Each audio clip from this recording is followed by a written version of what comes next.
नमस्कार, मंडल news bulletin में आपका स्वागत है। आइए पेश करते हैं आज के कुछ प्रमुख व मुख्य समाचार।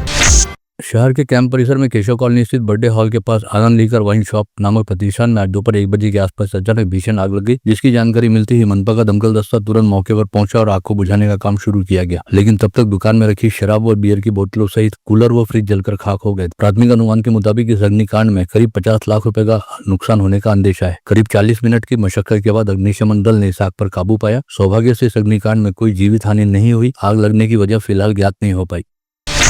राज्य में लव जिहाद की बढ़ती घटनाओं को देखते हुए राज्य सरकार ने झांसा देकर किए जाने वाले विवाह व धर्मांतरण को रोकने हेतु कानून बनाने की तैयारी शुरू की है, जिसके लिए पुलिस महासंचालक की अध्यक्षता के तहत एक विशेष समिति गठित की है। यह समिति राज्य की मौजूदा स्थिति का अध्ययन करते हुए लव जिहाद के तहत झांसा देकर किए जाने वाले विवाह एवं बलात् किए जाने वाले धर्म परिवर्तन को रोकने हेतु उपाय सुझाकर कानून का मसौदा तैयार करेगी, जिस पर खुशी जताते हुए भाजपा नेत्री व पूर्व सांसद नवनीत राणा ने इस कानून को राज्य की भावी पीढ़ियों के लिए जरूरी बताते हुए इस फैसले का स्वागत किया। साथ ही कहा कि केंद्र सरकार ने वक्फ बोर्ड को भंग करते हुए देश में सनातनी बोर्ड की स्थापना करनी चाहिए। इस हेतु वे खुद प्रधानमंत्री नरेंद्र मोदी व केंद्रीय गृह मंत्री अमित शाह के समक्ष मांग उठाने वाली है।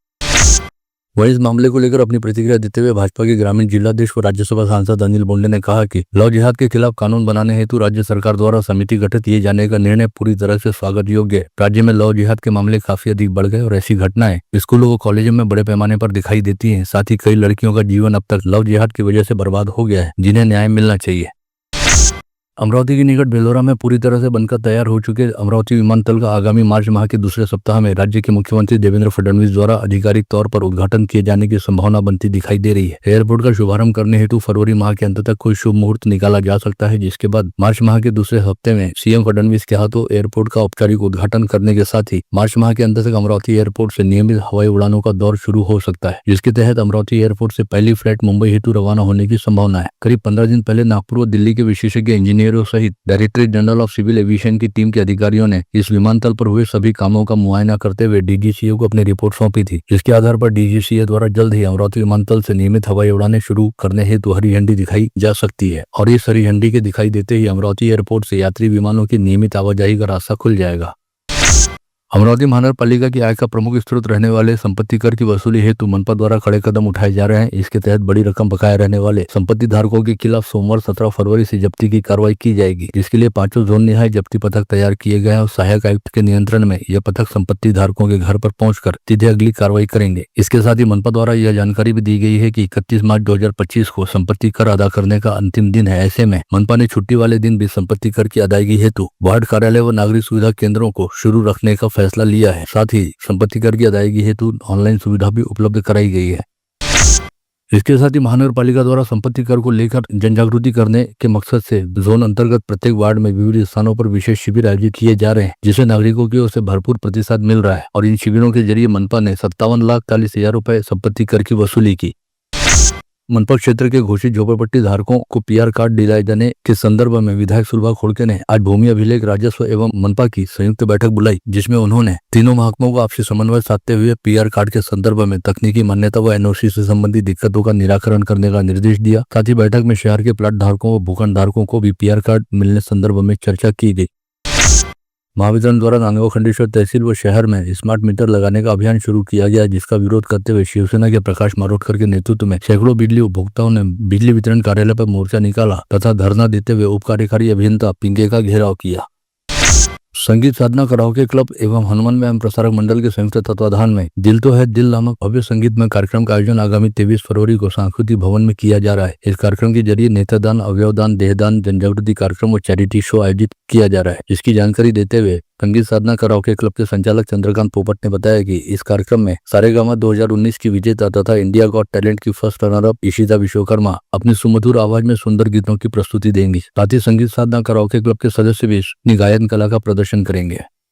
आणि येणाऱ्या 16 फेब्रुवारी रोजी आपण 16 फेब्रुवारी 2025 रोजी याच वर्ल्ड रेकॉर्डचं जे मेन प्रमाणपत्र आहे ते आपल्याला मिळणार आहे आणि याच दिवशी आपण जे सहभागी कलाकार आहेत, म्हणजे यात जवळपास 550 कलाकार सहभागी झाले होते, त्यांनासुद्धा आपण प्रमाणपत्र वितरित करतो आहे। त्यांनासुद्धा अभिनंदन, त्यांचासुद्धा सन्मान आपण ठेवणार आहोत। तर या दिवशी प्रमाणपत्र वितरण आहेच, त्याचबरोबर छत्रपती शिवाजी महाराजांची जयंती येते जवळ, तर त्यानिमित्ताने काही छत्रपती शिवाजी महाराजांची गीतं, काही देशभक्ती गीतं आणि काही हिंदी चित्रपट गीतंसुद्धा आपण या कार्यक्रमाच्या सुरुवातीला घेतो आहे. या कार्यक्रमाची वेळ असेल सायंकाळी 5 वाजतापासून ते 9 वाजेपर्यंत. म्हणजे या कार्यक्रमाच्या दरम्यानच म्हणजे गाणे पण होतील आणि प्रमाणपत्र वितरणसुद्धा होईल. भारतीय जनता युवा मोर्चा द्वारा अमरावती के दौरे पर आए राज्य की कृषि मंत्री माणिकराव कोकाटे को ज्ञापन सौंपते हुए मांग उठाई गई कि शालेय शिक्षा में कृषि विषय को समाविष्ट कर अध्यापन हेतु कृषि शिक्षक पद भर्ती के लिए कृषि पदविका व पदवी धारकों की नियुक्ति की जाए। भाजपा के ग्रामीण जिलाध्यक्ष व राज्यसभा सांसद अनिल बोंडे की संकल्पना के तहत चलाए जा रहे सांसद रक्तदान अभियान के तहत आज 15 फरवरी को चंचुरजना घाट व अंजनगांव सुरजी में 2 भव्य रक्तदान शिविरों का आयोजन किया गया। इन दोनों शिविरों में संबंधित क्षेत्रों के अनेकों रक्तदाताओं ने स्वयं विस्तृत रूप से हिस्सा लेते हुए रक्तदान किया। साल भर चलने वाले इस रक्तदान अभियान में दैनिक अमरावती मंडल व दैनिक मातृभूमि मीडिया पार्टनर की भूमिका निभा रहे हैं। तपड़िया सिटी सेंटर मॉल में छत्रपति शिवाजी महाराज की जयंती के उपलक्ष्य में वीर गाथा नामक भव्य समारोह का आयोजन किया जा रहा है। इस 4 दिवसीय आयोजन का उद्देश्य छत्रपति शिवाजी महाराज के शौर्य, नेतृत्व व सांस्कृतिक विरासत को जन जन तक पहुंचाना है। यह समारोह 15 से 19 फरवरी तक चलेगा। कल रविवार 16 फरवरी को सुबह 10:30 बजे मिनिस्ट्री ऑफ MSME व नागपुर सुविधा केंद्र के संयुक्त तत्वाधान में पुराना बाईपास रोड स्थित होटल प्राइम पार्क में आयात निर्यात नीति पर राष्ट्रीय सेमिनार का आयोजन किया जा रहा है। इस सेमिनार में मुख्य अतिथि के तौर पर राज्यसभा सांसद Anil Bonde, MIDC industrial association के अध्यक्ष किरण पातुरकर, MSME हेड ऑफिस के DFO विजय सतीश तथा Amravati chamber of commerce and industries के अध्यक्ष विनोद कलंत्री उपस्थित रहेंगे। शहर के प्रतिष्ठित नागरिक राजेश टंडक ने अपने परिजनों व मित्रजनों के साथ महाकुंभ निमित्त प्रयागराज पहुंचकर पवित्र संगम में स्नान किया। शहर के युवा सामाजिक कार्यकर्ता व गजल बार के मालिक रोहित खुराना ने अपने मित्रों पंकज छाबड़ा, पंकज देशमुख, राहुल चड्डा, गौरव सिसोदिया, अंकित चड्डा व अमित ओहले के साथ महाकुंभ निमित्त प्रयागराज पहुंचकर संगम में स्नान किया। साथ ही वाराणसी की यात्रा भी की। चिखलदरा के सिपना महाविद्यालय की खो खो टीम के पुरुष व महिला खिलाड़ियों का संत गाड़गे बाबा विद्यापीठ की खो खो टीम में चयन किया गया है। ये सभी खिलाड़ी 16 से 22 फरवरी तक गोंडवाना विद्यापीठ गढ़चिरौली में 26वें महाराष्ट्र राज्य अंतर विद्यापीठ क्रीडा स्पर्धा में हिस्सा लेंगे।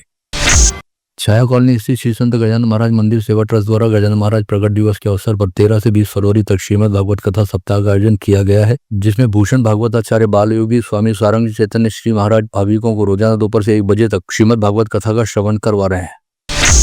जमात इस्लामी हिंद के उपाध्यक्ष प्रोफेसर सलीम इंजीनियर ने सामाजिक सौहार्द एकता में शक्ति कार्यक्रम के दौरान कहा कि सामाजिक एकता से ही नफरत का माहौल मिट सकता है। यह कार्यक्रम शुक्रवार 14 फरवरी की शाम 10:30 बजे वाहिदत नगर में सैफी स्कूल के पास मस्जिद तौहीद की पहली मंजिल पर आयोजित किया गया था, जिसमें विभिन्न धर्मों के धर्मगुरु भी उपस्थित थे।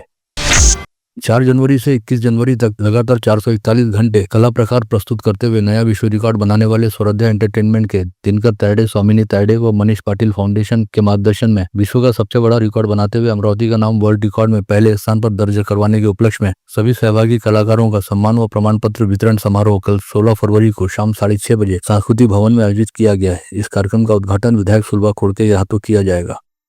शिवनगांव फतेहपुर में रहने वाले भाट समाज को क्षेत्र के विधायक राजकुमार वानखड़े के हाथों उनकी रिहायशी जमीनों के पट्टे वितरित किए गए। भाट समाज बंधु शिवनगांव फतेहपुर में विगत कई वर्षों से बेघर रह रहे थे और उनके पास जगह नहीं रहने के चलते वे घरकुल से वंचित भी थे। इस समस्या की ओर ध्यान जाते ही विधायक राजेश वानखड़े ने सरकार के पास जगह हेतु प्रयास करते हुए आज 22 परिवारों को जगह के पट्टे वितरित किए। हाल ही में महाकुंभ के चलते प्रयागराज जाकर संगम स्नान करने वाली भाजपा नेत्री व पूर्व सांसद नवनीत राणा तथा विधायक रवि राणा ने त्रिवेणी संगम से लाए गए पवित्र गंगा जल को हनुमानगढ़ी स्थित 111 फीट ऊंची हनुमान मूर्ति के चरणों में अर्पित किया। इस अवसर पर युवा स्वाभिमान पार्टी के मार्गदर्शक सुनील राणा व अनुपमा राणा सहित हनुमान चैरिटेबल ट्रस्ट के सदस्य बड़ी संख्या में उपस्थित थे। PR पोटे पाटिल अभियांत्रिकी महाविद्यालय के 27 विद्यार्थियों की एपिटोम कंपोनेंट्स नामक कंपनी में चयन व नियुक्ति हुई है। इस महाविद्यालय में खोर क्षेत्र की कंपनियों की ओर से कैंपस ड्राइव का आयोजन किया गया था, जिसमें महाविद्यालय के 27 विद्यार्थियों ने एपिटोम कंपोनेंट नामक प्रतिष्ठित कंपनी के कैंपस प्लेसमेंट में अपनी जगह बनाई। गणेशदास राठी छात्रालय समिति की ओर से संचालित केशरभाई लाहौटी महाविद्यालय की ओर से समाज सेवा की दिशा में महत्वपूर्ण पहल करते हुए आगामी 18 फरवरी को rotary club of Amravati Ambanagari के संयुक्त तत्वाधान में रक्तदान शिविर का आयोजन किया गया है। यह शिविर सुबह 10 बजे से दोपहर 1 बजे तक महाविद्यालय के शंकरलाल राठी सभागार में आयोजित होगा। बडनेरा पुलिस थाना क्षेत्र अंतर्गत पुराना बाईपास रोड पर फिरंगी होटल के पास अपराध शाखा यूनिट 2 के दल ने कार्रवाई करते हुए बिना वैध लाइसेंस, जिलेटिन और डिटोनेटर जैसे विस्फोटकों से लदे ट्रैक्टर को पकड़ा तथा करीब 4 लाख रुपए का माल जब्त करते हुए मूर्तिजापुर निवासी 2 आरोपियों के खिलाफ विस्फोटकों की अवैध ढुलाई करने का मामला दर्ज किया। विगत 1.5-2 वर्षों से अमरावती शहर में एक के बाद एक लगातार चेन स्नेचिंग की वारदातों को अंजाम दे रहे दो कुख्यात चेन स्नेचरों को पकड़ने में आज शहर पुलिस की अपराध शाखा यूनिट 2 ने सफलता प्राप्त की। पुलिस की पकड़ में आते ही दोनों चेन स्नेचरों ने विगत 1.5 वर्ष के दौरान अमरावती शहर में चेन स्नेचिंग की करीब 16 वारदातों को अंजाम देने की कबूली भी दी। पकड़े गए आरोपियों के नाम भुसावल निवासी हसन अली, नियाज अली व लालखड़ी परिसर निवासी शेख जुबेर शेख निसार बताए गए हैं, जिनके अन्य साथीदारों की तलाश की जा रही है। इस कार्रवाई को लेकर शहर पुलिस आयुक्त नवीनचंद रेड्डी ने अपने कक्ष में पत्रवार्ता बुलाते हुए विस्तृत जानकारी दी। गाड़गेनगर पुलिस थाना क्षेत्र अंतर्गत चांगापुर परिसर में घटित चोरी की 2 अलग अलग वारदातों को अंजाम देने वाले एक कुख्यात चोर को पकड़ने में गाड़गेनगर पुलिस ने सफलता प्राप्त की। पकड़े गए चोर का नाम संतोषी नगर निवासी अभिषेक आनंदीलाल साहू बताया गया है। वहीं अभिषेक साहू के साथ चोरी की वारदात में शामिल उसके दोस्त विशाल कराले की पुलिस द्वारा तलाश की जा रही है। खुद की पहचान मनपा के स्थायी कर्मचारी के तौर पर देते हुए अपने गले में मनपा कर्मी की तरह पहचान पत्र डालकर मनपा में घूमने वाले व काम करने वाले फर्जी कनिष्ठ लिपिक ओम पांडुरंग पाटिल तथा उसे फर्जी प्रमाण पत्र बनाकर देने वाले निखिल तिवारी के खिलाफ सिटी कोतवाली पुलिस ने गुरुवार की रात 8:30 बजे के दौरान धोखाधड़ी व जालसाजी का मामला दर्ज किया। गुरुवार की सुबह उजागर हुई इस घटना को लेकर मनपा के कार्यकारी अभियंता रविंद्र पवार ने कोतवाली थाने पहुंचकर शिकायत दर्ज कराई। अकोला जिले की पातुर तहसील अंतर्गत आलेगांव स्थित एक परीक्षा केंद्र पर खुद शिक्षक द्वारा ही परीक्षा केंद्र के बाहर खिड़की के पास खड़े रहकर परीक्षार्थियों को नकल कराए जाने का मामला सामने आया। आलेगांव स्थित विजयाताई देशमुख कनिष्ठ महाविद्यालय के परीक्षा केंद्र में घटित इस घटना के चलते परीक्षा व्यवस्थापन पर सवालिया निशान लगते दिखाई दे रहे हैं।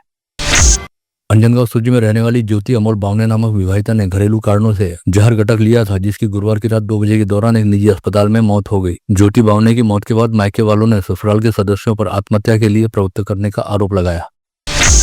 अंजनगांव सूची तहसील के कापूसल्ली में आज सुबह नाले में एक नवजात बच्चा मृत पड़ा मिला। रहमापुर पुलिस ने तत्काल घटनास्थल पहुंचकर नवजात का शव कब्जे में लेकर जांच करनी शुरू की।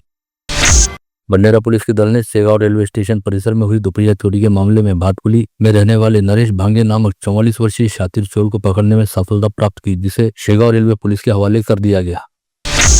गाड़गेनगर पुलिस ने अकोला शहर से आखिरकार उस भोंदू बाबा को गिरफ्तार कर लिया, जिसने एक महिला के साथ तांत्रिक पूजा के नाम पर उससे दुष्कर्म किया था। आरोपी को अदालत में पेश किया गया और अदालत ने उसे 4 दिन की पुलिस हिरासत में भेज दिया। भोंदू बाबा का नाम दिगंबर चौहान बताया गया है।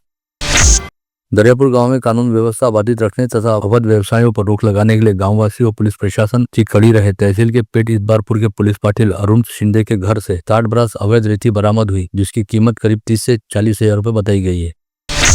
यवतमाल जिले की महागांव तहसील अंतर्गत मूरत गांव में गुप्त धन की तलाश में आए गिरोह को गांववासियों ने घटनास्थल से खदेड़कर भगाया, लेकिन भागते समय 9 संदिग्धों को महागांव पुलिस ने दबोच लिया, जिनके पास से 2 कार सहित मेटल डिटेक्टर मशीन जब्त की गई। गोंदिया जिला अंतर्गत सड़क अर्जुनी तहसील के खड़की बहानी परिसर में शुक्रवार की रात अपनी पत्नी को मायके छोड़कर अपनी बेटी के साथ देवरी की ओर वापस लौट रहे दुपहिया चालक को तेज रफ्तार ट्रैवल्स ने जोरदार टक्कर मारी, जिसमें दुपहिया पर सवार पिता पुत्री की मौके पर मौत हो गई। मृतकों की शिनाख्त सूरज वासाके व देविका वासाके के तौर पर हुई है। गत रोज 12 वर्ष की आयु वाला बच्चा गुस्से में अपना घर छोड़कर अकोला रेलवे स्टेशन पर पहुंच गया और किसी ट्रेन के आने का इंतजार करने लगा। तभी इस बच्चे की ओर रेलवे पुलिस दल के जवानों का ध्यान गया, जिन्होंने बच्चे को सकुशल उसके परिवार के सुपुर्द किया। रेलवे पुलिस की सतर्कता के चलते घर से गुम हुआ बच्चा कुछ ही समय के भीतर अपने घर पर वापस पहुंच गया।